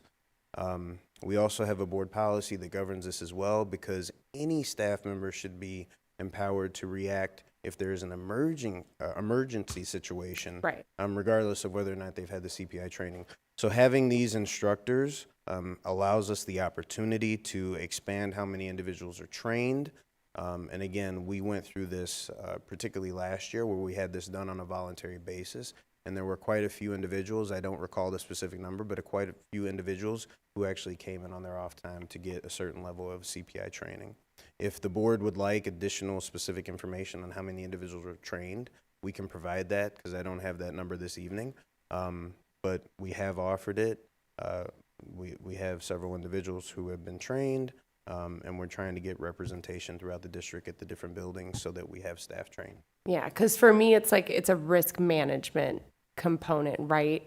Like, we can't force it. It is voluntary. But if more of our staff is trained, because you can't dictate when a situation is going to arise where you need to then implement the training that you have received, right? But it reduces the risk of something going wrong where then the district is liable to pay out for some reason because it was not handled appropriately. That's how my brain's kind of thinking of it. But yeah, if you can get us that number, I would appreciate it. Okay, thank you. Also included in that, well, first question, the reporting, when they go through CPI training, are they also being trained about the reporting part of the CPI? Yes, ma'am. Okay, because and whenever there's a CPI hold done in the district, that has to be reported to the state. Yes, ma'am. Am I correct? Yes, ma'am. Okay, and so okay, because that also it begs another question for me, because and this may be, well, it's under you. Mr. Moten. Can I answer your question? Yes. So a part of the training, we do talk about the legal part, the legal aspect. So they are trained that after, if they have to actually do a restraint, then they do have to fill out the paperwork. And that paperwork, I assist them with if needed, and then I report that information to the state. And okay, so we do have that track. Yes, ma'am. Okay, and so it begs the other question in terms of, because you're in crisis and safety too. Yes, ma'am. Right? Yes, and ma'am. So are we properly reporting weapons in our district to the state? Because that is mandatory. And if not, we need to see a plan, because we'll get in trouble if we have weapons in the district and they're not being reported to the state. So, Ms. Hannah, I believe what you're asking regarding the weapons wouldn't fall in line with the physical restraint in the reporting that Ms. London just referenced. So we can certainly follow up on that. I want to make sure that we're clear on the question, but the physical restraint reporting is not what Ms. London's referencing here. No, I know. And that's not a student disciplinary type of a matter, what she's reporting. Okay, you're the adult. part. Gotcha. Yes. Okay, but that is still a question and a concern. Okay, about the reporting of the weapons Yeah, we'll in make, the district. we can make note of that and follow up with you on that.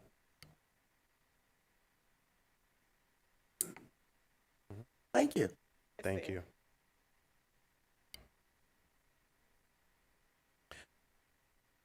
All right. Our next information item is the 2025 MCEL National Convening Attendance. Information is listed on the agenda item for your review. Are there any questions? Okay.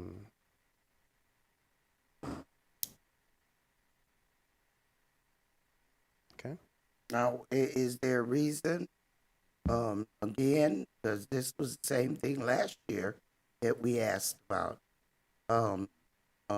MCL is supposed to be for everybody, right? Okay, so I don't see any other, ethnicity here that's gonna be in MCL. Now, I know when MCL first started, there were other. Oh, well, wait a minute, let me retract. I see Dan Hill. Okay, I guess I'm looking at that wrong. I apologize. Totally apologize. Move forward. All right, thank you. We do have 4 reports for you this evening. Yeoman Creek update and our standard monthly financial reports, if there are any questions on those.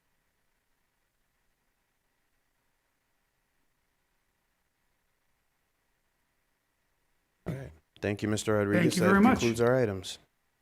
Short and sweet. All right, before we adjourn, any of the board members have any comments?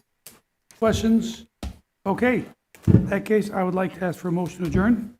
Moved by Ms. Lensing, second by Mr. Riddle. All in favor? Aye. Opposed? Motion carries. Meeting is adjourned at 9:27 p.m. Thank you all for sticking it out. Let me show you what I was talking about. All right, good.